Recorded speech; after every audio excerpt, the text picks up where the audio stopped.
الحمدللہ وحدہ لا شریک لہ والصلاۃ والسلام علی من لا نبی بعد۔ پارہ نمبر 7، اس میں نمبر 1 قسم کے احکام بیان فرمائے ہیں۔ قسم کی بنیادی طور پر 3 قسمیں ہیں۔ نمبر 1 یمین لغو، نمبر 2 یمین غموس، نمبر 3 یمین منعقدہ۔ یمین لغو کا معنی ہوتا ہے کہ کسی کام کے ہونے یا نہ ہونے پر قسم اٹھائی ہے کہ یہ کام میں نے کیا ہے یا میں نے کام نہیں کیا۔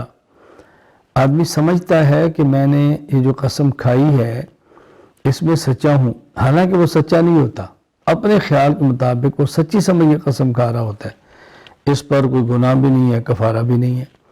نمبر 2 یمین غموس، کہ آدمی جانتا ہے کہ میں نے یہ کام نہیں کیا، قسم کھا کر کہتا ہے کہ میں نے کیا ہے، وہ سمجھتا ہے میں نے کام کیا ہے، قسم کھا کر کہتا ہے میں نے نہیں کیا، تو سمجھتا ہے میں جھوٹ بول رہا ہوں، پھر بھی قسم اٹھاتا ہے، اس پر گناہ ہے لیکن کفارہ نہیں ہے۔ اور آئندہ مستقبل میں کسی کام کے کرنے یا نہ کرنے کی قسم کھا لیتا ہے کہ میں کام کروں گا، نہیں کر پاتا، میں کام نہیں کروں گا، پھر بھی کر لیتا ہے، یہ یمین منعقدہ ہے، تو اس پر کفارہ آتا ہے۔ یعنی اگر آدمی نے کام نہ کیا چونکہ قسم اٹھائی ہے تو گناہ بھی ہوگا اور کفارہ بھی ہوگا۔ یہ 3 قسم کی قسموں کا اللہ تعالیٰ نے حکم بیان فرمایا ہے۔ 3 قسم کی قسمیں ہیں بنیادی طور پہ، تو قسم کے متعلقہ کچھ چیزیں یہاں بیان فرمائی ہیں۔ کفارہ کیا ہوتا ہے کہ آدمی 10 مساکین کو کھانا کھلا دے، یا 10 مساکین کو کپڑے دے دے، اور یا غلام آزاد کر دے، اور یا 3 روزے رکھ لے۔ پھر پارہ نمبر 7 میں مائدہ دسترخوان کا ذکر ہے۔ حضرت عیسیٰ علیہ السلام نے اپنی قوم کے مطالبے پر اللہ تعالیٰ سے دعا مانگی، اللہ تعالیٰ نے پھر وعدہ فرمایا کہ ٹھیک ہے ہم دسترخوان اتاریں گے، لیکن اگر اس کے باوجود بھی کوئی نہ مانا تو ہم بہت سخت عذاب دیں گے۔ پھر سورۃ المائدہ کے آخر میں اللہ تعالیٰ نے قیامت کی کچھ منظر کشی کی ہے کہ قیامت کے دن حضرت عیسیٰ علیہ السلام اللہ سے عرض کریں گے ان تعذبہم فإنہم عبادک وَإِن تَغْفِرْ لَهُمْ فَإِنَّكَ أَنْتَ الْعَزِيزُ الْحَكِيمُ۔ اللہ آپ عذاب دینا چاہیں تو آپ کے بندے ہیں، آپ قادر ہیں، آپ معاف کرنا چاہیں تو آپ غالب ہیں اور معاف کرنے کی حکمتیں بھی جانتے ہیں۔ تو اللہ تعالیٰ نے فرمایا کہ عیسیٰ یہ وہ دن ہے کہ جہاں ہر شخص کی سچائی ہی کام آئے گی، سچوں کو نجات ملے گی اور جھوٹے تباہ ہو جائیں گے۔ اللہ تعالیٰ ہمیں سچائی کا ساتھ دینے کی توفیق دے اور جھوٹ سے بچنے کی توفیق عطا فرمائے۔ آگے سورہ انعام کہتے ہیں چوپائے مویشی جانور، چونکہ اس میں ذکر ہے انعام کا، مویشیوں کا، اس لیے پوری سورت کا نام ہی سورہ انعام رکھ دیا گیا ہے۔ اس سورت میں مشرکین کے غلط عقائد کی بڑی کھل کر تردید کی ہے، مشرکین کے غلط نظریات کی تردید کی ہے۔ پھر اس سورت میں توحید اور اللہ تعالیٰ کی قدرت پہ دلائل دیے ہیں، اور دلائل دے کے مشرکین کا رد کیا ہے، اور اللہ کی قدرت کے دلائل دے کے مشرکین پر حجت عام کی ہے۔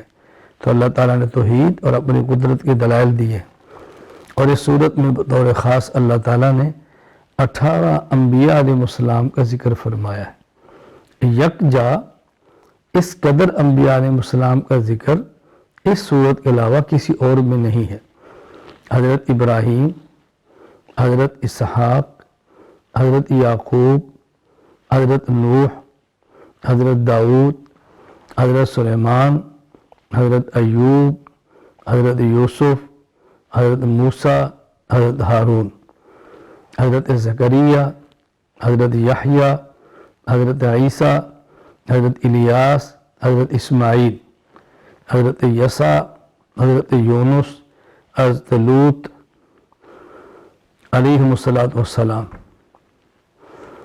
اللہ تعالیٰ نے ایک صورت میں 18 انبیاء علیہ السلام کا ذکر فرمایا ہے، اور حکم دیا گیا ہے کہ ان کے نقش قدم پر چلو، ان کی ہدایات پر عمل کرو۔ اس کا معنی یہ ہوتا ہے کہ انبیاء تمام کے درمیان قدر مشترک عقیدہ توحید ہے، عقیدہ رسالت ہے، عقیدہ قیامت ہے، اور تمام کے درمیان اللہ تعالیٰ کی عبادت، صداقت، دیانت، سچائی، دفاع عہد، حقوق کی ادائیگی، یہ قدر مشترک ہے۔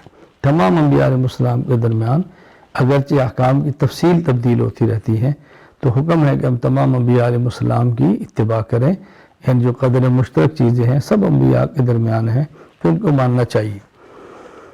پھر اللہ تعالیٰ نے اپنی ذات اور اپنی صفات پر دلائل بیان فرمائے ہیں۔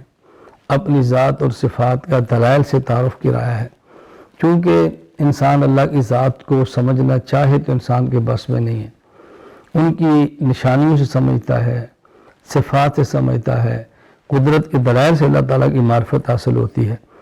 اور مومن اور کافر کے درمیان اللہ تعالیٰ نے ایک بنیادی فرق بیان فرمایا ہے کہ مومن میں ہر چیز میں اللہ کی نشانی کو دیکھتا ہے، ہر چیز میں اللہ کی قدرت کو دیکھتا ہے، اور کفار تمام اشیاء میں اللہ کی قدرت نہیں دیکھتے، اسباب کو دیکھتے ہیں۔